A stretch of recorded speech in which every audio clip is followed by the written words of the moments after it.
2 Samuel, capítulo 4.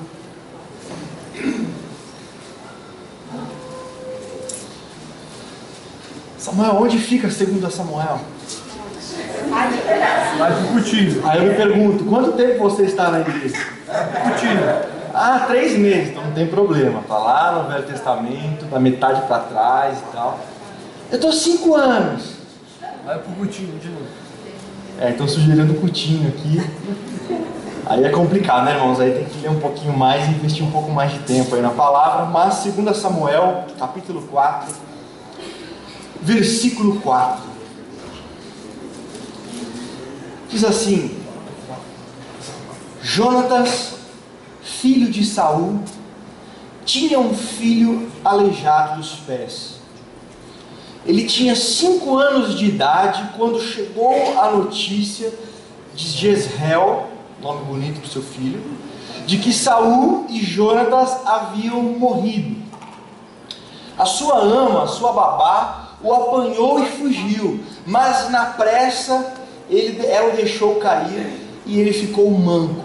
Seu nome era Mefibosete. Outro nome bom aí.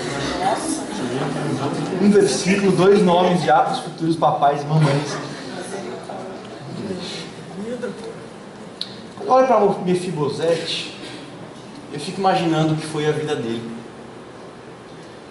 Ele nasceu no palácio, nasceu numa família real, e desde pequeno o lugar onde ele brincava, onde ele corria, onde ele se alegrava, era o palácio do rei.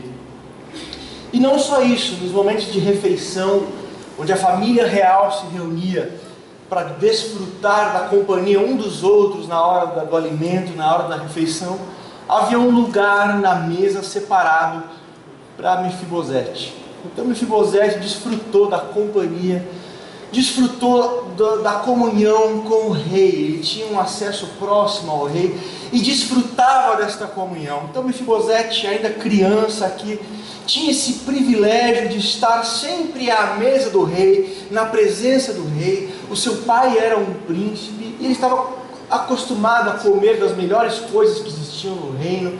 Ele estava acostumado com os melhores tratamentos que se davam no reino de Israel. Então você percebe uma pessoa que passava bem, que comia bem e que tinha um grande acesso ao rei. E quando eu olho para a vida de Mefibosete, eu vejo alguns de nós. Pessoas que em algum momento da vida desfrutaram da comunhão do grande rei de Deus de uma forma bastante profunda e íntima. Muitas vezes nós, em tempos passados, já nos sentamos na mesa do rei e desfrutamos da comunhão de Deus de uma forma mais preciosa, de uma forma mais próxima. E poderíamos dizer aquilo que o salmista diz no Salmo 16, versículo 1, que na presença de Deus há delícias perpetuamente. Provavelmente a maioria de nós já viveu esse tempo na vida cristã, onde a presença de Deus é tão gostosa, onde se envolver com as coisas de Deus é tão bom, é tão agradável, é tão prazeroso. E a gente se sente, como Paulo disse lá em Efésios capítulo 5, versículo 18, não vos embriagueis com vinhos, mas enchei-vos do Espírito Santo. E a gente se sente cheio, nós nos sentimos completos. E a nossa sede por Deus é tão presente no nosso coração, como o salmista no Salmo 42, que diz: como a corça anseia pela corrente das águas, a minha alma suspira por Deus. E nós passamos por essa fase na presença e na comunhão, sentados à mesa do grande rei, desfrutando da palavra de Deus, dizendo como o salmista diz no Salmo 119, versículo 97, quanto eu amo a tua lei, é a minha meditação todos os dias.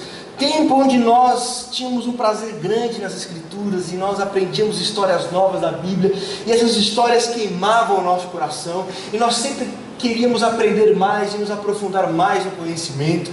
Nós também nos sentimos, como Paulo fala em Filipenses capítulo 4, versículo 7, que a paz de Deus guardando os nossos corações. E nesse tempo nós nos sentimos mais preparados para lidar com as adversidades da vida.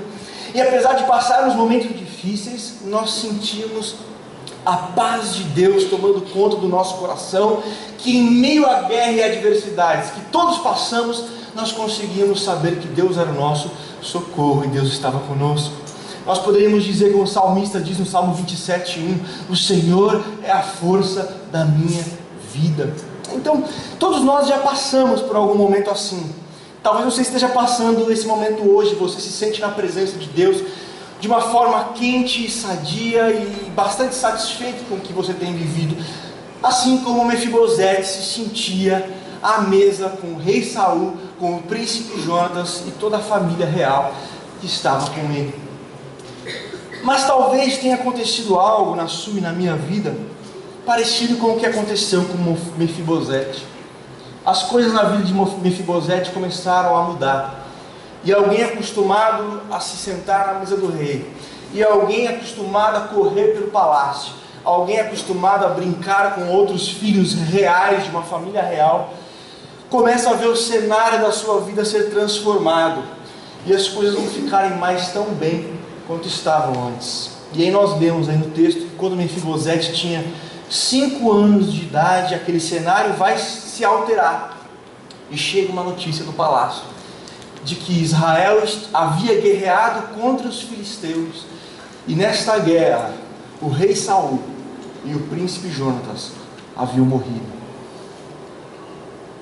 E nesse mesmo sentido os filisteus avançavam contra o povo, e ocorre um verdadeiro pânico no palácio, porque se o rei morreu, se o príncipe guerreiro morreu, agora uma nova dinastia, agora esse povo filisteu vem para destruir, vem para matar todo mundo que está no palácio.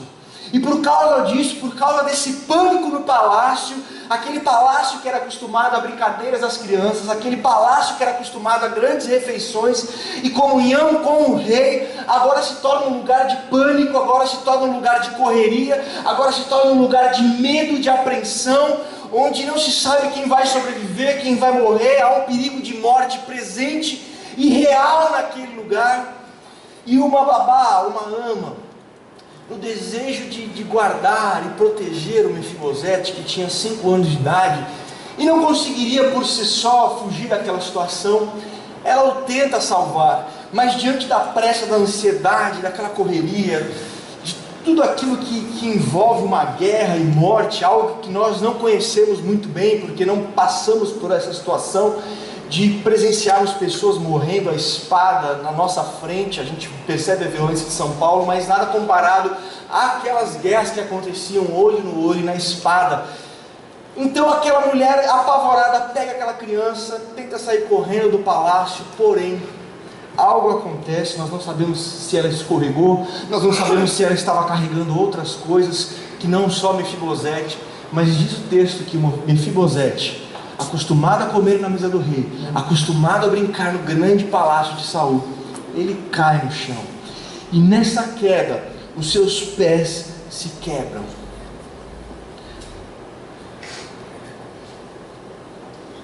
Então não só ele vai ter que lidar com a notícia de que seu avô morreu, a notícia de que o seu pai morreu, ele agora vai ter que lidar com os seus pés quebrados.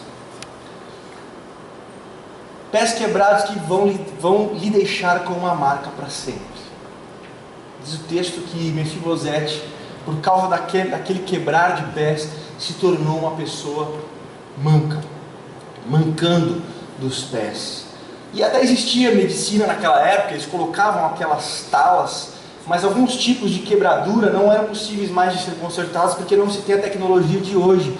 E mais, eles estavam em meio à fuga, eles estavam em meio à turbulência, não havia paz e tranquilidade para se ter um cuidado médico devido. Em consequência, então, Mefibosete passa a ter em sua vida uma marca, a marca de uma queda, a marca de uma crise, a marca de algo que aconteceu e lhe deixaria, como o próprio nome diz, marcado para sempre.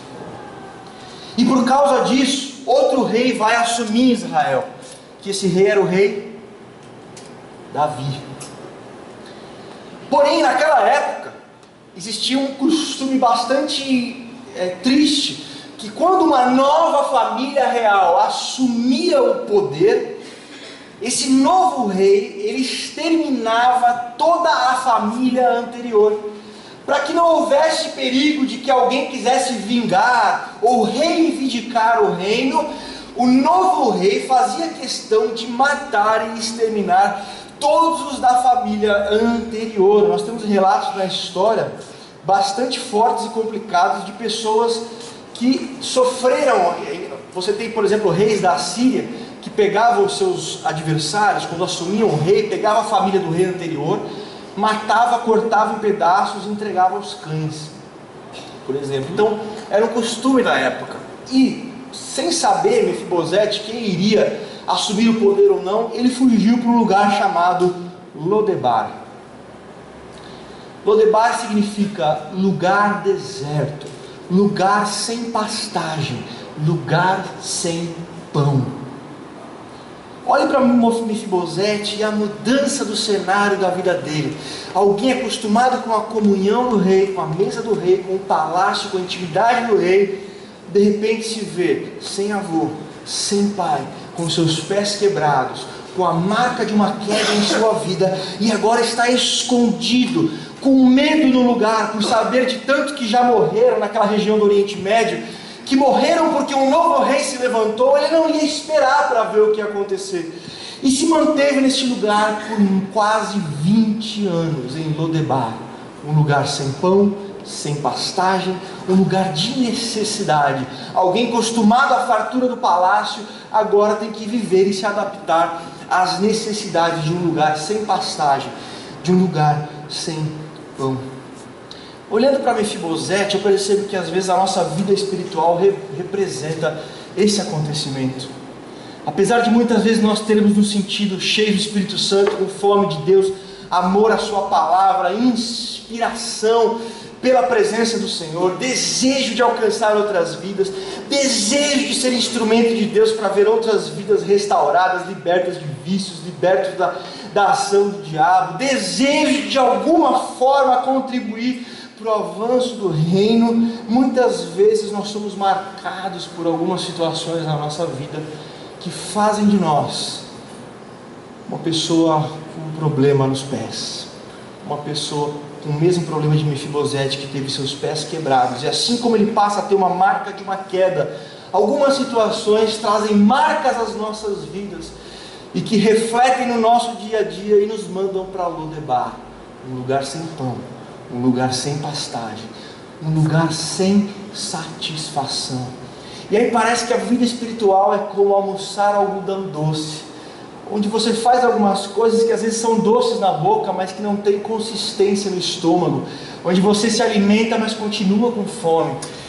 E aí algumas coisas na nossa vida quebraram os nossos pés, e nós olhamos às vezes na igreja, na comunidade do rei, e percebemos que existem pessoas com os pés quebrados. Existem várias maneiras que os nossos pés se quebram e deixam-nos com marcas dessa queda. Eu ouvi de uma família, um pastor contando de uma família, onde o pai dessa família veio conversar com ele um dia e disse: pastor, eu fui ao médico, eu estou com uma hérnia enorme, e eu e minha família, nós frequentamos uma igreja, mas a minha filha foi caluniada por alguns irmãos, e isso doeu tanto no nosso coração, isso foi tão...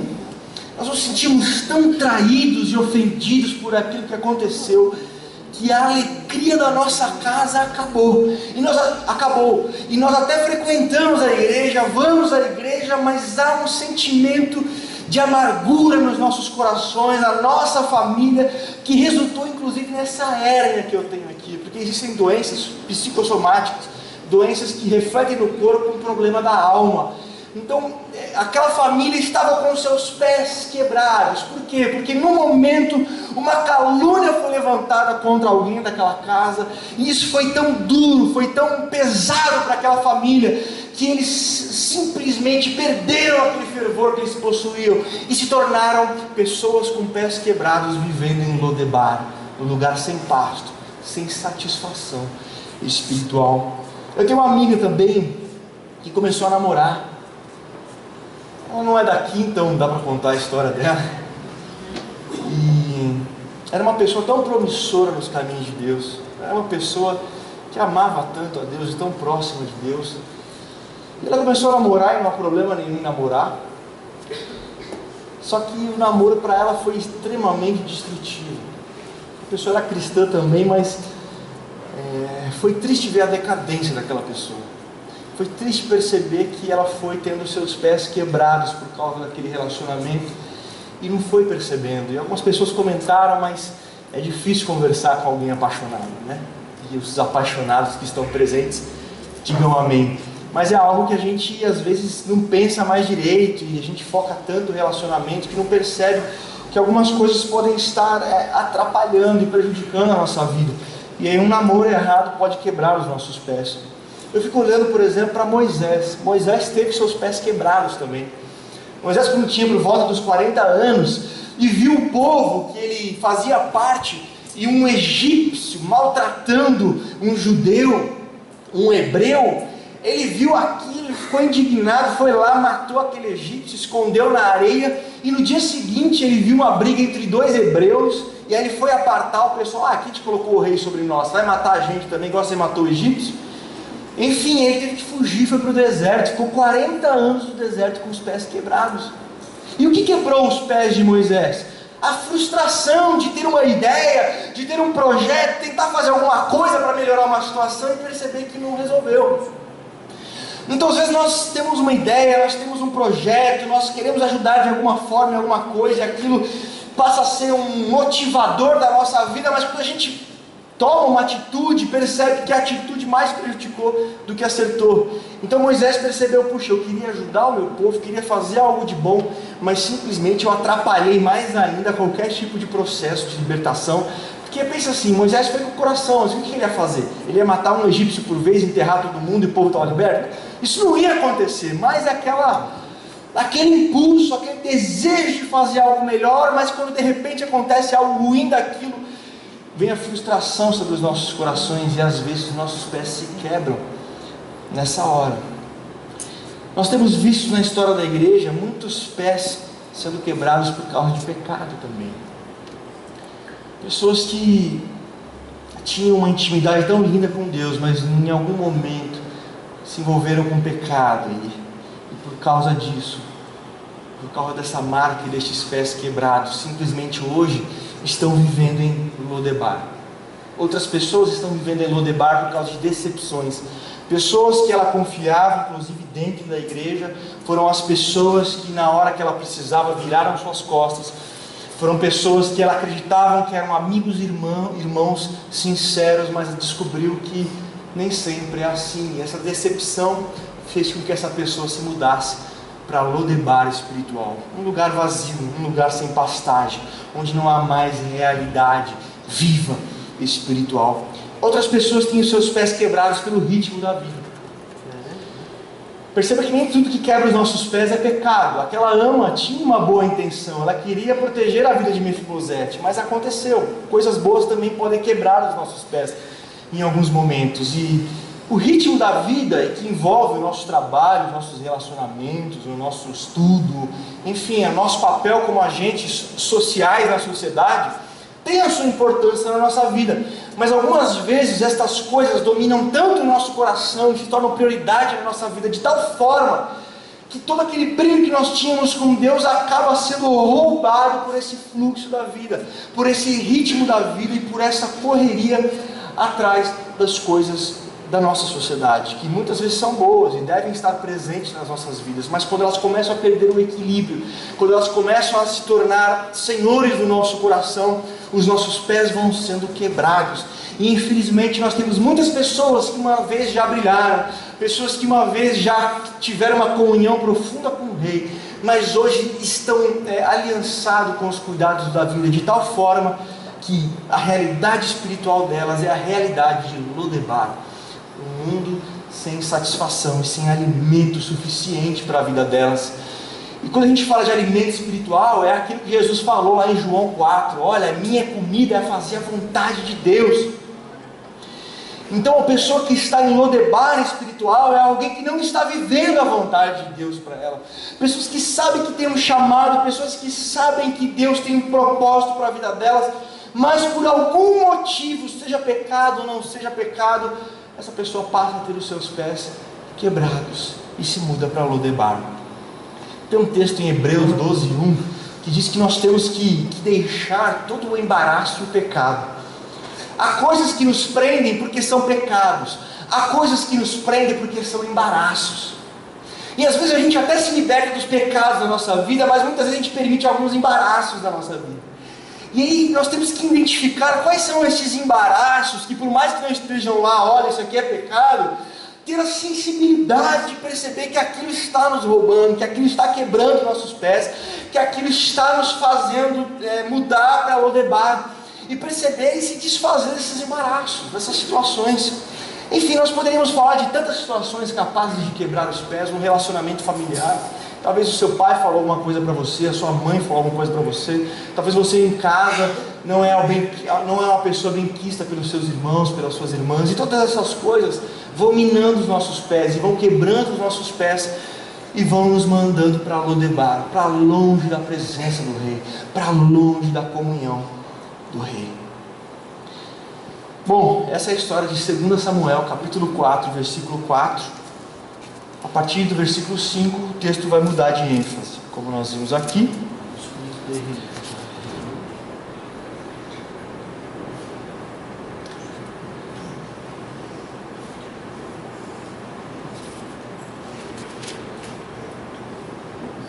É isso aí, 2 Samuel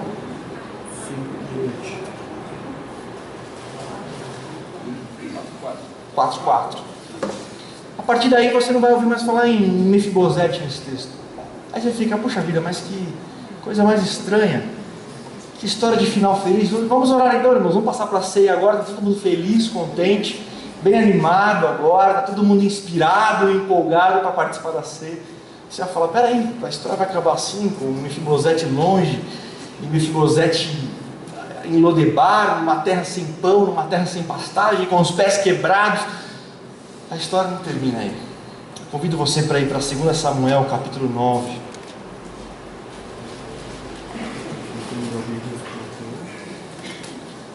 Porque o rei vai começar uma caçada. Então Davi, 2 Samuel 9:1.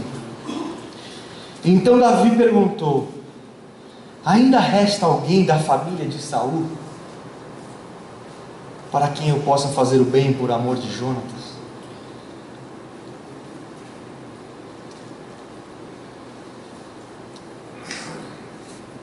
Mas quase 20 anos depois, o rei começa a procurar um descendente de Saul. E talvez Mefibosete, quando ficou sabendo disso, pensou: puxa vida, eu sei da história do meu avô que era rei e tentava matar Davi. E aí Davi descobre que tem um sobrevivente e manda ir atrás desse sobrevivente, porque Davi falou: vai buscar essa pessoa que eu quero que ela venha aqui, vai buscar Mefibosete. Imagina batendo na porta da casa de Mefibosete: oi Mefibosete, tudo bem? Como é que está a vida? A vida está enrolada, meu. Desde que eu perdi a comunhão do rei, tive os meus pés quebrados, eu mudei aqui para Lodebar, as dificuldades têm sido grandes, a minha vida tem sido árida, a minha vida tem sido difícil, mas está tudo bem. Está tudo bem, mas agora o rei descobriu que você está vivo e está mandando te chamar, não sei para quê. A gente sabe a história, mas o Mefibosete não sabia, né? Aí Mefibosete deve ter pensado: puxa, a fase está tão ruim que se você comprar o circo, o anão cresce. Está tão difícil, já tá complicado para mim, e ainda agora o cara veio me achar que agora é a minha morte, agora eu vou morrer. Mas quando a gente olha o texto, a gente vê que Davi estava caçando Mefibosete com laços de amor, com laços de misericórdia, com laços de graça. E eu quero dizer para você que já viveu essa vida de comunhão com o rei, de participar da mesa do rei, de participar dos banquetes reais, que já teve essa intimidade com Deus grande, o seu coração ardendo, o seu coração queimando, e você é uma pessoa comprometida com o reino de Deus, e que o amor de Deus tomava o seu coração, mas que hoje você vive um tempo árido, você se sente afastado, você se sente distante, você se sente num piloto automático espiritual, onde você vem na igreja, onde você ajuda, contribui, onde você faz o que tem que fazer ali, cumpre os seus rituais, mas na verdade só Deus sabe como está o seu coração, que aquele coração que foi tão quente, como foi dito aqui, hoje ele está muito mais frio, que aquele coração que foi tão vivo, hoje ele tem suas últimas batidas, já está num tipo de UTI espiritual. Eu quero te dizer que se esse é o seu caso, há um rei sentado no trono caçando você. Há um rei ainda sentado no trono que está pesquisando aonde você está, aonde você foi parar. E por mais que você possa ficar com medo e pensar, o que Deus está querendo comigo? Será que Deus agora quer me julgar? Será que Deus agora quer cortar minha cabeça? Será que Deus agora quer me mandar para o quinto dos infernos? A notícia para você essa noite é que este rei vem a você com laços de amor, é que este rei vem até você com laços de misericórdia e de graça, como Lucas capítulo 15, aquela ovelhinha perdida, aquele homem com aquelas 100 ovelhas, aquele pastor com aquelas 100 ovelhas, e uma se perde, e aquele homem deixa os 99 no aprisco e sai em caçada aquela ovelha que estava perdida.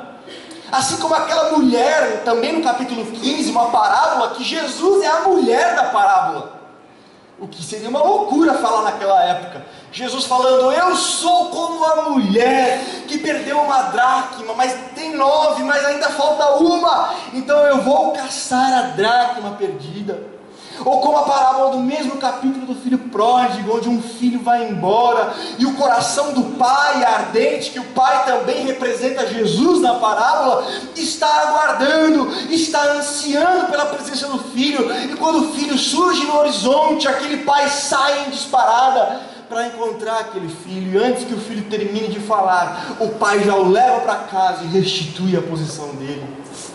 Então, se o seu coração se esfriou, se a sua vida não é mais a vida que você viveu em outros momentos, e você sente que algo foi perdido no seu coração, uma intimidade com Deus foi diminuída por uma religiosidade de práticas e costumes sem realidade, sem vida e sem substância, se essa é a realidade da sua vida, saiba que há um rei te caçando. Saiba que há um rei atrás de você, que não está satisfeito com essa condição, muitas vezes na minha vida e na sua vida, de frieza, de distância. Deus não está satisfeito enquanto nós estivermos em Lodebar. Lodebar é muito longe dele, Lodebar é muito distante. Há um rei querendo te trazer para perto. E eu acho interessante esse texto, porque Davi vai perguntar, tem alguém da casa de Saul para que eu possa agir com bondade para com ele? Aparece um cara chamado Ziba e fala, tem, só que é um aleijado ele, está morando lá em Lodebar, lá na periferia da periferia, lugar sem pastagem, sem pão, que ninguém quer ir para lá. O cara está morando nesse fundo aí de quintal, com os pés quebrados. Então sabe o que eu acho mais interessante nesse texto? Nessa parte? É que quando Ziba fala de Mefibosete, ele fala assim, tem um que é aleijado. Mas quando Davi vai falar de Mefibosete, ele fala, onde está esse filho? Davi não usa o adjetivo manco, aleijado, ou coisas desse tipo para Mefibosete. Ziba, o cara lá, tudo zoado, vai dar mais trabalho aqui do que você possa imaginar, Davi. Deixa esse cara lá onde ele está, que é dor de cabeça, vai ter que ter gente para carregar, o cara vai desonrar a gente aqui. Imagina tendo no palácio alguém aí com dificuldade, meu, esquece, Davi. E aí, Davi, onde é que ele está? E as pessoas colocam muitos rótulos em nós. Quem nunca foi rotulado, se prepare, porque um dia isso vai acontecer com você.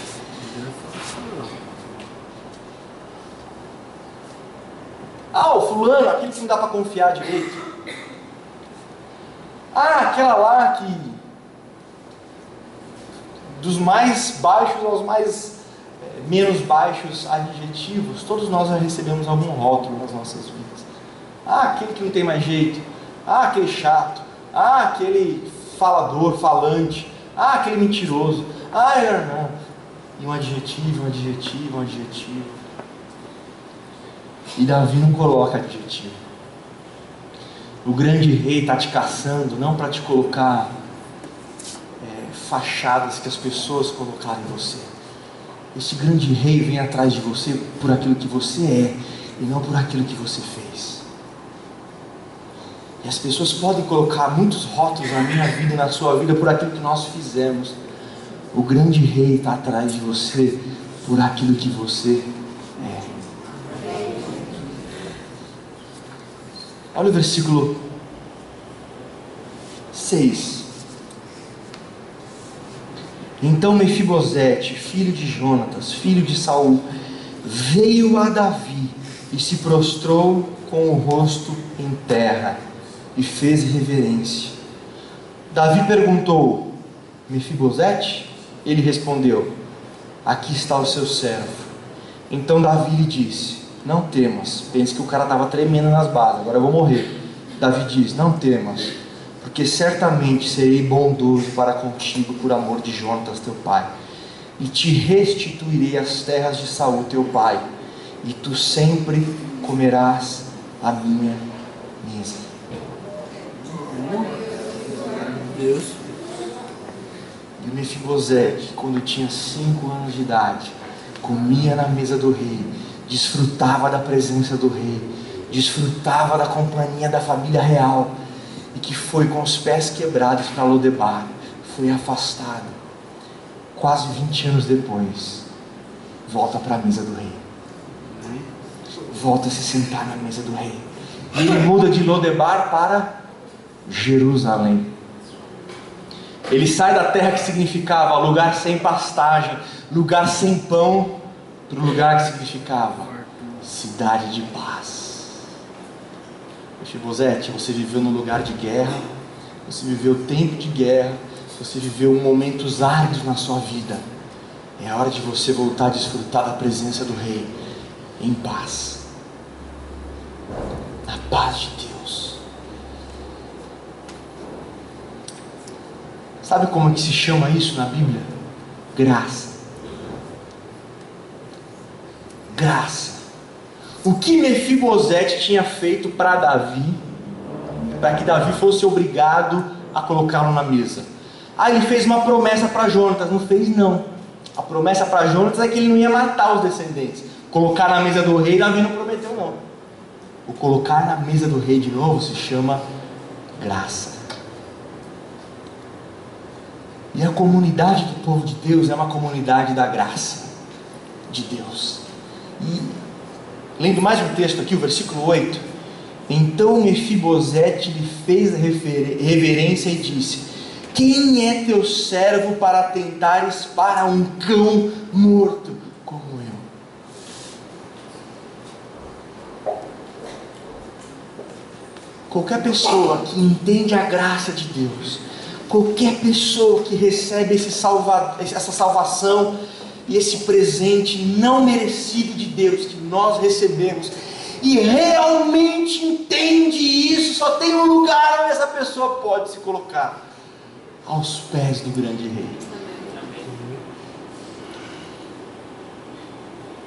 Eu já disse aqui, mas aquela mulher no Novo Testamento que vai chegar diante de Jesus, vai chorar aos pés de Jesus, e vai se abaixar o suficiente para secar as suas lágrimas dos pés de Jesus com os seus cabelos. Naquele momento, enquanto aquela mulher estava com os seus cabelos nos pés de Jesus, aquela mulher estava no lugar mais alto que uma pessoa pode chegar. Não existe lugar mais alto que um cristão pode chegar do que os pés de Jesus.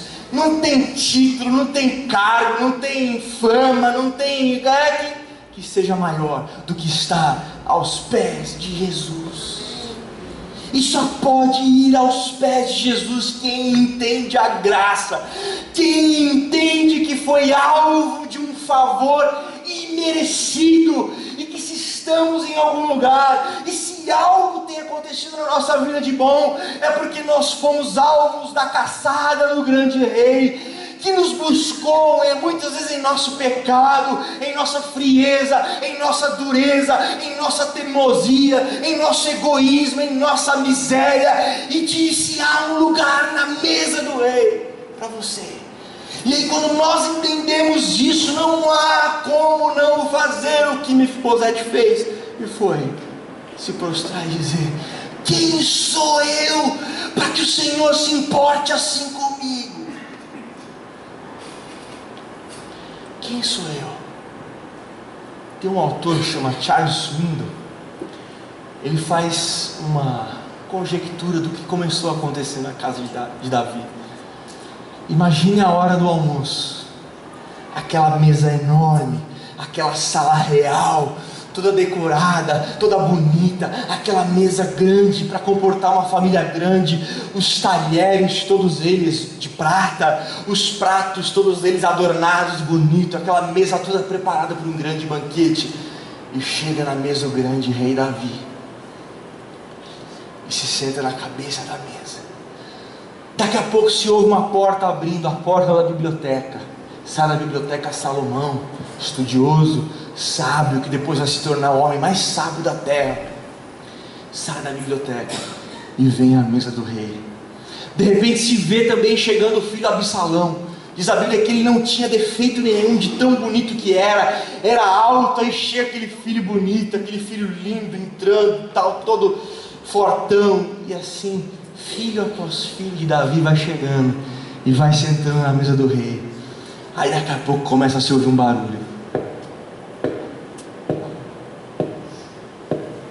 Poxa, mas que barulho estranho é esse? São as muletas de Mefibosete. Há um lugar na mesa que está separado para Mefibosete. Ele pode ir de muletas, mas a hora que ele se sentar, a toalha da mesa vai cobrir inclusive sua deficiência. E nós somos Mefibosetes de Deus. Se não fosse a graça de Deus, se não fosse a paciência de Deus conosco, a nossa comunhão com o grande rei nunca seria restaurada. E a igreja de Jesus é um grupo de pessoas que está estabelecida, tendo por alicerce a graça de Deus. A graça de Deus. Você pega Êxodo capítulo 40, versículo 34, diz que o tabernáculo foi cheio da glória de Deus, que Moisés montou lá no deserto, o tabernáculo. Quando o tabernáculo estava pronto, a glória de Deus desceu. Aí você vai para 2 Crônicas capítulo 7, o templo agora está pronto, o templo pronto, tendo Salomão terminado de orar, desceu a glória de Deus.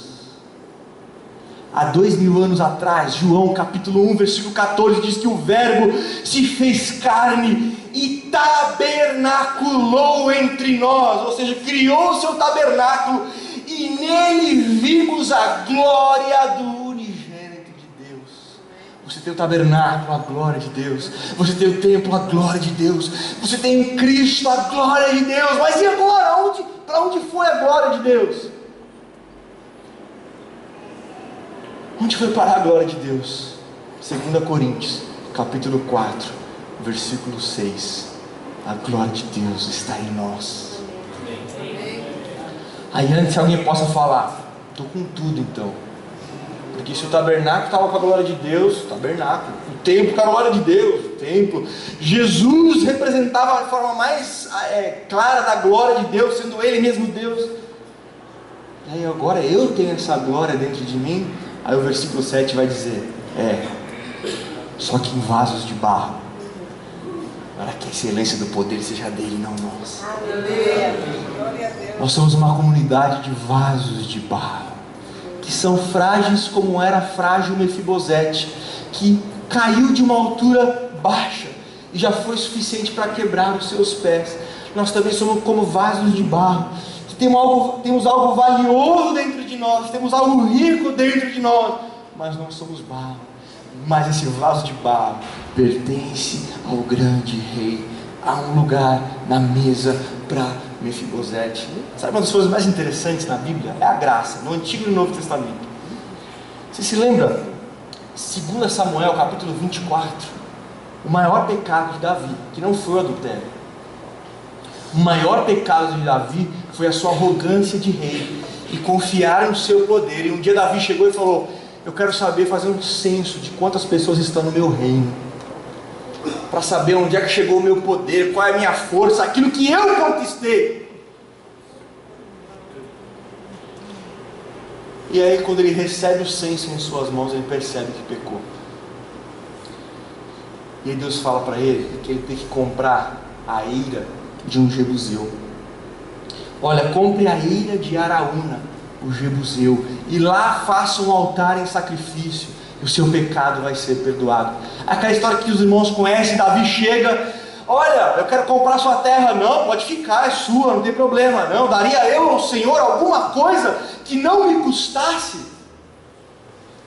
Davi já estava aprendendo a lição, então ele comprou aquela terra, e aquela terra se torna um memorial de perdão do maior pecado que o rei Davi cometeu. Aí você pega a 2 Crônicas, capítulo 3, versículo 1, vai ser erguido o templo de Salomão. Onde? Na ira do jebuseu que Davi comprou. O maior memorial do perdão de Deus na vida de Davi. Vai ser o lugar escolhido como lugar do centro de adoração e o lugar mais santo da terra.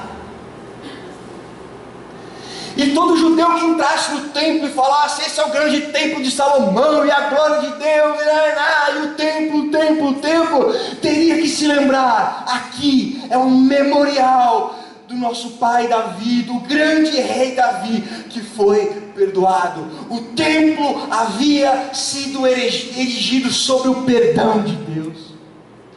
Aí vem o Novo Testamento e diz: nós somos o templo de Deus. E sobre o que este templo é erigido, senão também do perdão e da graça de Deus? É por isso que a gente fala: cristão é um Mefibosete. Quando um cristão evangeliza alguém, é um Mefibosete convidando outro Mefibosete para se assentar na mesa do rei.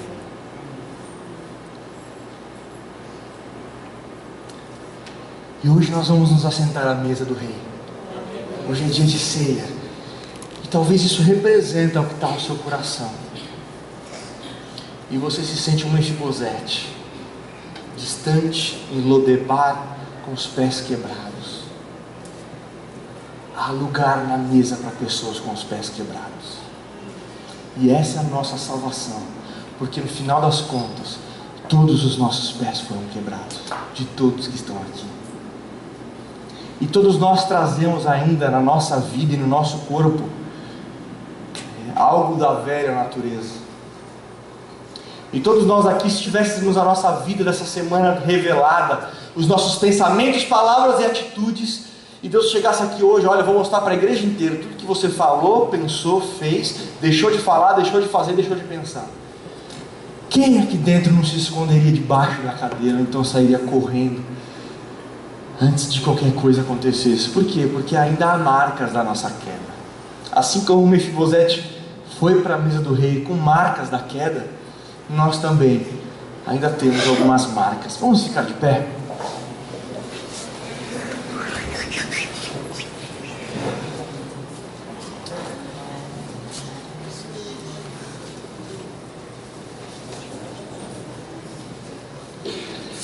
Eu não sei o que as pessoas dizem de você, e eu não sei o que você pensa sobre você, mas eu sei o que a palavra diz de você. E a palavra diz que é um lugar na mesa para cada um de nós,